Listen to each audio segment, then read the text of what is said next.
நல்ல வேலை இந்த டைமில் போச்சு அப்படிங்கிற மாதிரி இருந்தது. என்ன அப்படின்னா, எங்களோட டிவி பார்த்தீங்க அப்படின்னா ஒரு 2 வாரமாக இந்த மாதிரி கிளிச் ஆகிட்டே இருந்தது. நாங்களும் சரியாயிடும் அப்படின்னு சொல்லி பார்த்தோம். நிறைய சர்ச் பண்ணும்போது ஒன்று டிவியை வந்து ரீசெட் பண்ணுங்கள், ரீஸ்டார்ட் பண்ணுங்கள், அப்புறமா வந்து பின்னாடி பிளக்கை தொடைங்க, இதை தொடைங்க, ஒரே கனெக்ஷனாக கொடுங்க, அந்த மாதிரிலாம் நிறைய போட்டிருந்தாங்க. நாங்களும் எவ்வளவோ சரி பண்ணி வச்சு பார்த்தோம். But work ஆகலைங்க.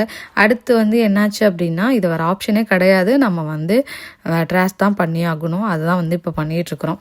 அப்படிங்கிறனால ஹஸ்பண்டோட ஆஃபீஸில் ஆஃபர்லாம் இருந்தது. இந்த மாதிரி எலக்ட்ரானிக் ஐட்டம்க்கு சரி டிவியை வாங்கிடலான்னு சொல்லி பிளான் பண்ணி டிவியும் வாங்கியாச்சுங்க. அதனால இந்த டிவியை கொண்டு போய் வச்சிடலான்னு சொல்லிட்டு தான் வச்சிட்ருக்கோம். இதெல்லாம் பார்த்தீங்க அப்படின்னா ரிப்பேர் பண்ணணும் அப்படின்னா இங்கே காஸ்ட் கொஞ்சம் அதிகங்க. நம்ம ஊராக இருந்தால் ரிப்பேர் பண்ணி கூட திரும்ப வச்சுக்கலாம். ஆனால் இங்கே பார்த்தீங்க அப்படின்னா ரிப்பேர் பண்ணுற காசுக்கு நியூவாகவே வாங்கிக்கலாம். ஸோ அதனால தான் எல்லாரும் இந்த மாதிரி பிளான் பண்ணுவாங்க, வச்சுட்டு நியூவாகவே வாங்கிடலாம் இந்த மாதிரி டைம்லன்னு சொல்லிட்டு. ஏன்னா இந்த மாதிரி அடிக்கடி கிளிச்சான டிவியை குழந்தைங்க பார்க்கும்போது என்ன ஆகும் அப்படின்னா கண்ணெல்லாம் கொஞ்சம் ஒரு மாதிரி ஆக ஆரம்பிச்சுன்னு சொல்லிட்டு கொண்டு போய் வச்சுட்டு வந்தாச்சுங்க. தேங்க்ஸ் கிவிங் டைமில் போனது நல்லதாக போச்சு அப்படின்னு சொல்லிட்டு இருந்தாங்க. நம்ம நெக்ஸ்ட் ஒரு